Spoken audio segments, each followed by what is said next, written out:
Maigsoon dunay usa ka hilom apan delikado nga kahimtang nga hinay-hinay nagakahitabo sa kinabuhi sa daghan nga mga katawhan karon. Dili kani kalit nga pagkahulog sa usa ka dakong sala.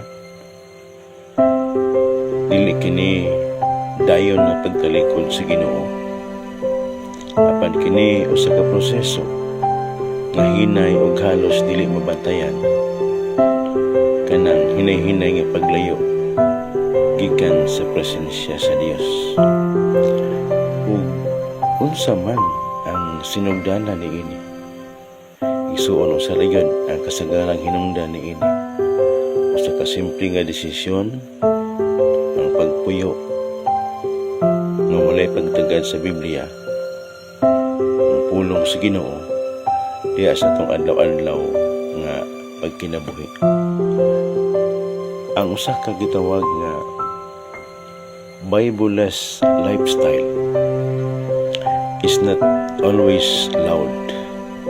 It is often silent.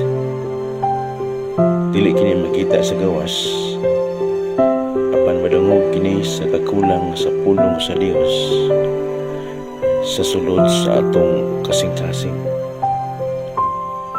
You may still attend church. You may still pray occasionally. But if the Word of God is no longer the central, if it is displaced, ignored, or treated as optional, then slowly you are choosing to ignore God Himself. Kaya Biblia, dili lang siya usa ka ordinaryong libro.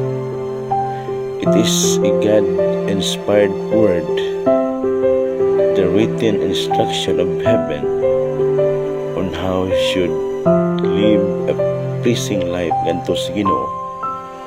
Ug kung atong ibutang kini sa gilid, dili lang nato gi-ignore kini nga libro, kundi gi-ignore sab nato ang tingog sa Dios.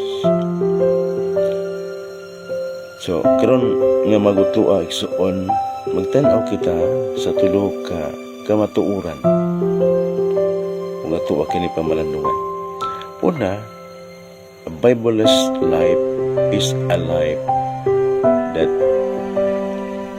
silences God's voice. Maigsuon ang Dios dili siya hilom ug He is always speaking. But the question is, are we listening? Sa panahon karon nga daghan kay tagtingog nga ginapaminaw, social media, advice sa mga higala, opinions kalibutan, mga motivational speakers and influencers, apan tunga-tunga ning tanan nga mao nga mga tingog.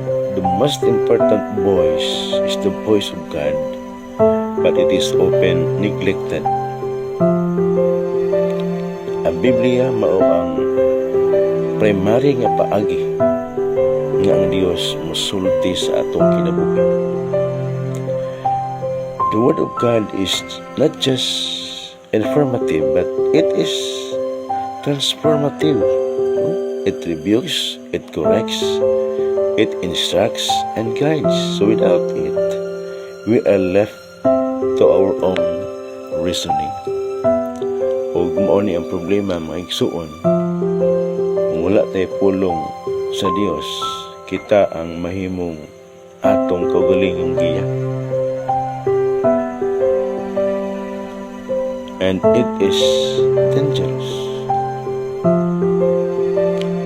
Kay ang atong kasing-kasing, above all, ang Biblia is the most deceptive.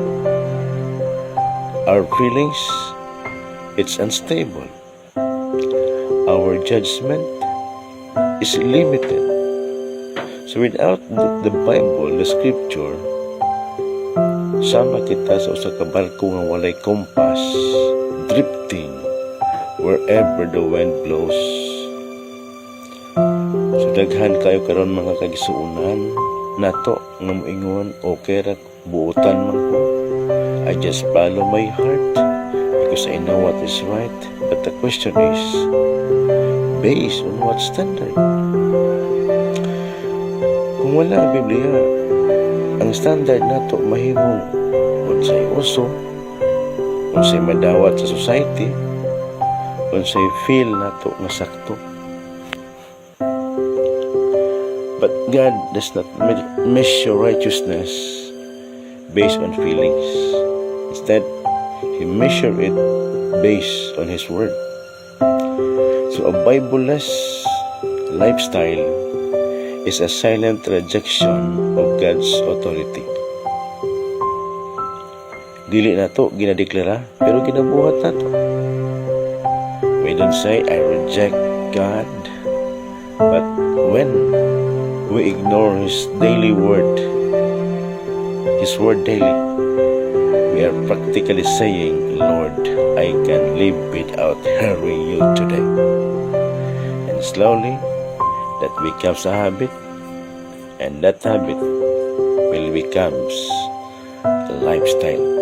Then one day, when you wake up, you are spiritually dry. Wa na kay gana mo ampo, wa na kay desire nga mo simba, ug wa na kay conviction bisan makasala ka. Why? Because the voice of God has been silenced. Not because you stop speaking, but because you stop listening. Ikadawa mga igsuon nga punto atong isutan. A Bible-less life leads to spiritual drifting and separation diha sa presensya sa Ginoo. Dili ni kalit nga paglayo sa Ginoo, and it is always gradual. No one wakes up one day and decides mabiya ako sa Ginoo. It always starts with a small neglect. Kana bang moingon ta, busy lang ko karon, di sa ko mubasa Biblia. Kapoy man ugma lang. Okay lang ko. Kabalon man ko ana. No? So ang tug ang ugma mahimong wala na gyud. And before you know it, the Bible is no longer part of your daily routine. It is no longer your daily read, and it becomes a decoration instead of a foundation. So maigsuon, drifting does not require effort. You don't have to try to drift. You just have to stop anchoring.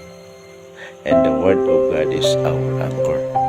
So without it, slowly, mawala ang imong hunger for righteousness, mawala ang imong sensitivity sa sala, magpatuyang ka na lang, mawala ang imong joy diha sa presensya sa Ginoo.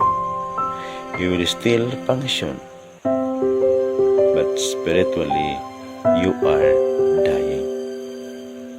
Huwag mo okay na masakit ka matuuran ang igsuon.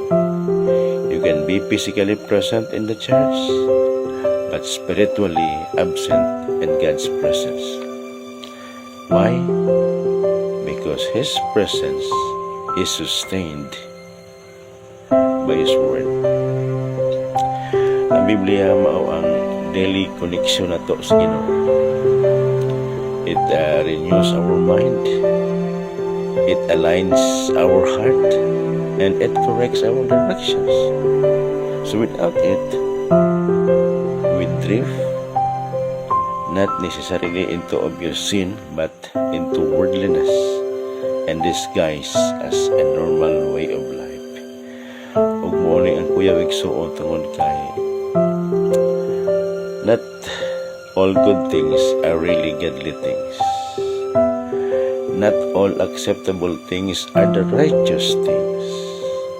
Daghang good-looking decisions sa kalibutan, nga dili di ay pleasing sa Ginoo.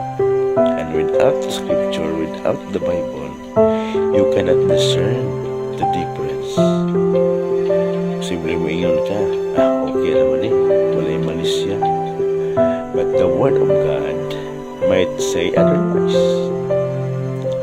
This is why the Bible is not optional. It is essential. Kaya kung wala kini, you will normalize sin.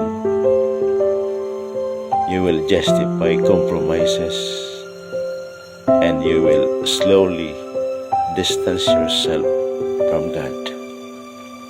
Ang worst part nini mga kaigsunan, you may not even realize it. That is the deception of a Bible-less life. Ikatulo, the other side. Ang usa ka Bible-filled usab kinabuhi sa laing bahin is mao ang dalan ngadto sa kaalam, sa pagkamatarong o sa pagkatinuod nga pagkamulahan. So unsa ang kinabuhi nga puno sa pulong sa Dios? So it is a life that is guided by the truth, guarded from deception, and grounded in righteousness. The Bible is the source of divine wisdom. Di lang kini knowledge, but it is a godly discernment. Sa kalibutan nga puno sa confusion, the Word of God can bring clarity. When others says, follow your heart, the Bible says, guard your heart. Kung kalibutan maingon, do what makes you happy. Ang Biblia nagaingon, do what pleases God. When the world promises, or when the word promotes self, the Bible promotes surrender. Nagsuon, ang Biblia nagtudlo nato. Unsa ang righteous versus worldly. Unsa ang holy versus acceptable. Unsa ang godly versus popular. And without it, we will always lean toward what is easy, what is trending, what is comfortable, but not necessarily what is right. Now, here is the heart of the matter. The Bible says, blessed are those who recognize their spiritual poverty. Why?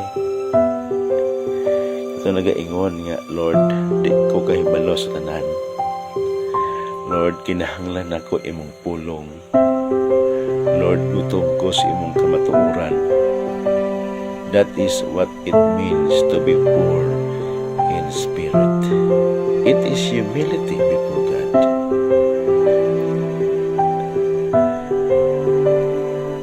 And out of that humility comes hunger. A deep thirst to know God more, a desire to hear His voice daily, and a longing to align our life diha sa iyang kabubuton. Ug kining hunger is satisfied not by the world, but by the Word of God. So the Bible becomes your daily strength, your spiritual direction. Mahimo siyang imong moral compass labaw sa tanan. The Bible will become your source of peace. When trials come and you stand firm, when temptations arise, you discern it clearly. When confusion surrounds you, you remain anchored. Tungod kay you're not living on feelings. You're living based on the truth of the Word of God. So maigsuon, dili kini ang mensahe dili lang para sa impormasyon, but para kini sa confrontation sa matag usa kanato. So let me ask directly, Ano sa atong panahon that you truly spend time in God's Word, not out of routine, but out of hunger? Ang Bible pa ba ang central part sa imong adlaw-adlaw nga pagkinabuhi or optional na lang ni kung di ka busy? Ang imong bang mga desisyon, are they shaped by the scripture or by convenience? So ang Bible-less lifestyle is not just a neglect. It is a choice ba yan? A choice to ignore God's voice. A choice to walk without His guidance. A choice to live without His wisdom. When the resultant in makes on is always the same. Spiritual drifting and distance from God. But today, God is calling you back. Dili pa ulahi ang tanan. Return to the Word of God. Return to the voice of God. And return to a life that is anchored in the truth of the Word of God. Ayaw hulata nga mahurot ang imong spiritual na kusog. Ayaw hulata nga mawala ang imong gana para sa Ginoo. Ayaw hulata nga makamata ka nga layo na daig ka sa iyang presensya. Start today. Open your Bible not as a duty but as a desire. Read it not as a task but a treasure. Live it not as an obligation but as an offering to God. And let this be your prayer. Lord, I don't want to live a life that it ignores you. Give me a hunger for your word. Break my complacency. Align my heart back to your presence.